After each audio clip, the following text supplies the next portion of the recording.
Okay, I think I'm live. So, I have no time for anything right now. I just have time to record this a couple of minutes on video, and then I will be on my way. So, I got a comment that asked, why take the Nazarite's vow to begin with? What is the reason behind it? So, I'll address this very quickly. There is no reason. In the scripture, it says that whoever wants to make this vow and separate oneself, a man or a woman, this is how you do it. Nowhere is there a reason specified. There are a couple of Nazarites in the past whose mothers, right, Samuel and Samson, they each had a different reason. Samson's mother had a visit by an angel, and Samuel's mother wanted children, so she made a vow. But in no other place is it written the reason for why someone would take the vow. Certainly, it doesn't say it in regards to people who did it on their own. But there is a hint of a reason in the Talmud, if I'm not mistaken, where our sages say that a person who sees the Isha Sota, the woman gone astray, a person who sees the ritual being performed at the temple, this person should perhaps abstain from wine. And the temple isn't standing anymore. But the reasoning that our sages brought can give us sort of insight into what the Nazarite vow is. Why should somebody else's conduct or misconduct affect me? What does the woman gone astray have to do with me? So first, just to clarify, the verses leading up to the Nazarite vow have to do with the woman gone astray. Then there is the Nazarite vow verses. Afterwards, there is the priestly blessing. You can look that up in the book of Numbers. It's all there. If I'm not mistaken, it's Numbers.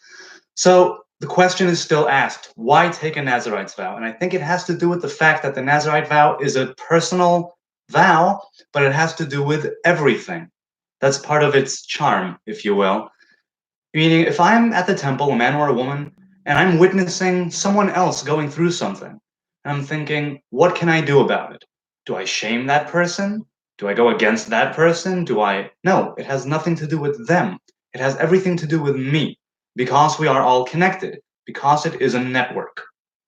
So if I see something going on seemingly outside of me, it should still, or it potentially has the ability to affect me. Our sages said, whoever sees a woman gone astray should abstain from wine. What does one thing have to do with the other? It's because we are connected. It's because it's not just that you're seeing this accidentally.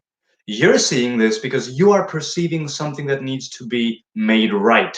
And since it's not your job to go out there and save the whole world, what you can do is you can start with yourself. What good are you? Make some changes in yourself. When you see the world behaving poorly, you could totally go outside and fight the world, whatever that means.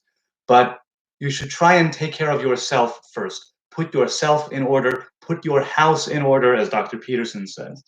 Put yourself and your house in order before you go out into the world and with claims and with complaints or whatever it is.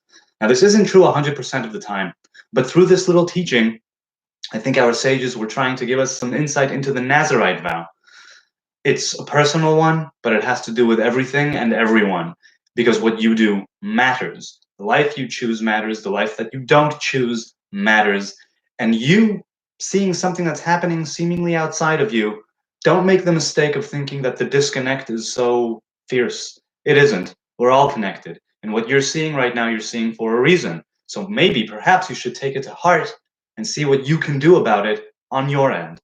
So that's it for now. Let's have a wonderful day.